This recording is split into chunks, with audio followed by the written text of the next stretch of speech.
Despite getting the promotion to the full-time Formula One seat, the Formula One driver for Alpine, Jack Doohan's future with the team might be up in the air before even getting on track for his first home race at next weekend's Australian Grand Prix. There have been numerous reports in the media suggesting that Doohan could be replaced early in the season in favour of Alpine reserve driver Franco Colapinto.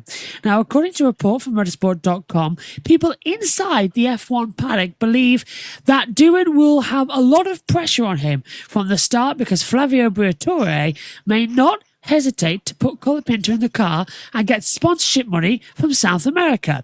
Now, it is believed that Doohan has a clause in his contract that could see Alpine release him after the first 5 or 6 races, and some speculate that Doohan was thrown into the car at Abu Dhabi as a way of setting up to fail early. When Doohan attended the press conference at F175, instead of being asked the typical questions you'd ask a rookie, he was asked if he felt threatened by Colapinto, who is on a long-term contract as a reserve driver, and Doohan defended himself. Now, the Alpine team principal, Ollie Oakes, praised Doohan for how he's handled this situation by blocking out the noise and thinks that people need to give Doohan some space.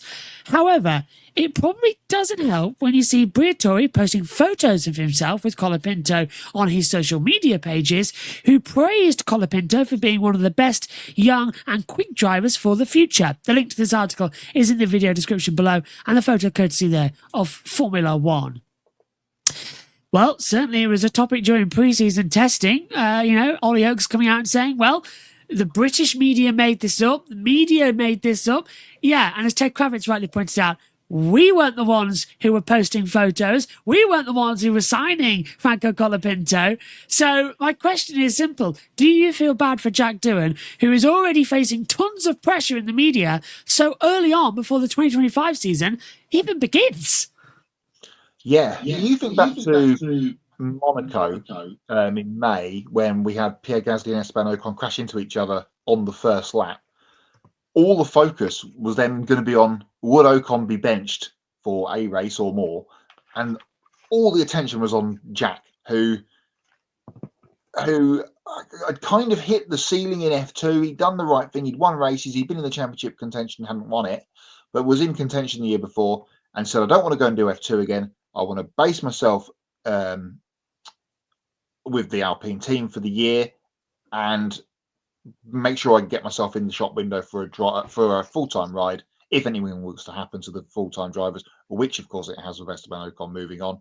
For this year, does one of his 5 or 6 races include Abu Dhabi? We don't know if this is even a real thing. I do feel bad for him because forget Abu Dhabi happened. Let's say that race he hadn't taken part. His first race would be his home Grand Prix. He's going to be, let's say, his home Grand Prix next weekend at Melbourne. All of the Australian media will be around him, and he's on home turf, and they're all going to be asking the same question: are you going to be in the car once we get back to Europe?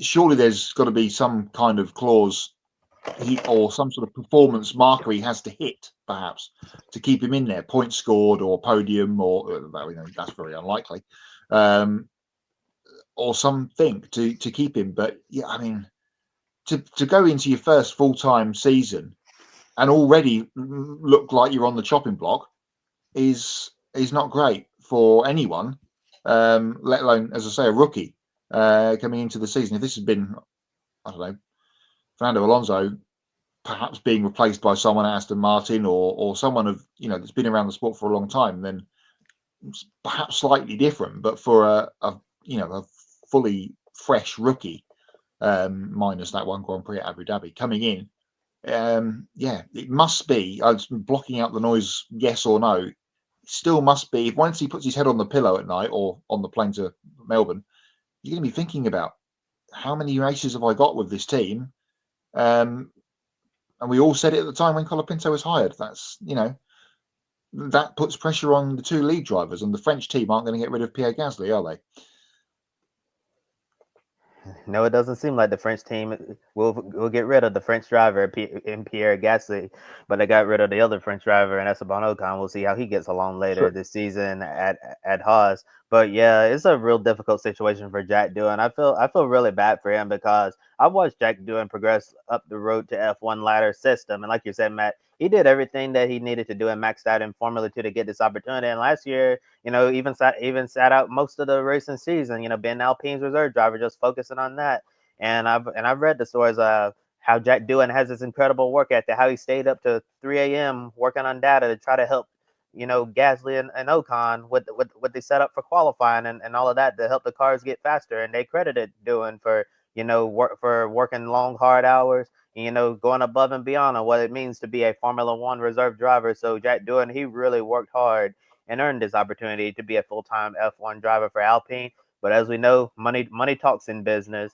And based on the reports we're seeing, it seems like Briatore is really interested in Colapinto and some of the cash that he can bring from South America. We've seen that happen time and time again, and I do think Colapinto has a bright future in Formula One if he gets another opportunity to be in a race seat, which I think will eventually happen, whether it's this year or next year. But to be a young driver like Jack Doohan, this is supposed to be an exciting time for him.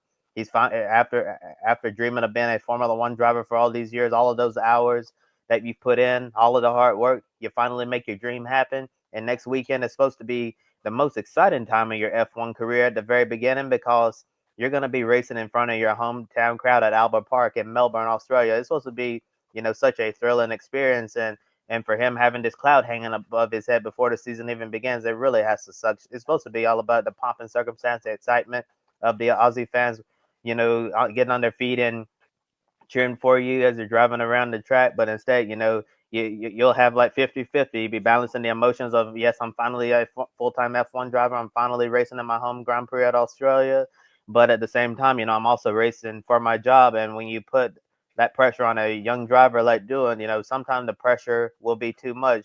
People are going to be looking for every single mistake that he's going to make on track, even the smallest mistake. And as soon as Jack Doohan makes a mistake on track, guess what the cameras are going to do? They're going to pan to the Alpine garage and they're going to show Franco Colapinto, standing right there. We already know that they're going to do that. So Jack Doohan really hate the situation that he's in. I understand the business aspect of Flavio Briatore potentially being interested in the sponsorship dollars from South America that Franco Colapinto can bring to the organization. I know Alpine will be very happy to get additional sponsorship dollars.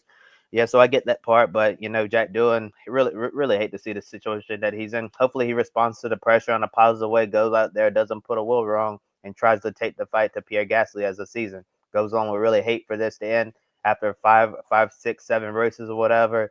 But I hope he just puts his head down, continue to block out the noise, and just do the best that he can possibly do.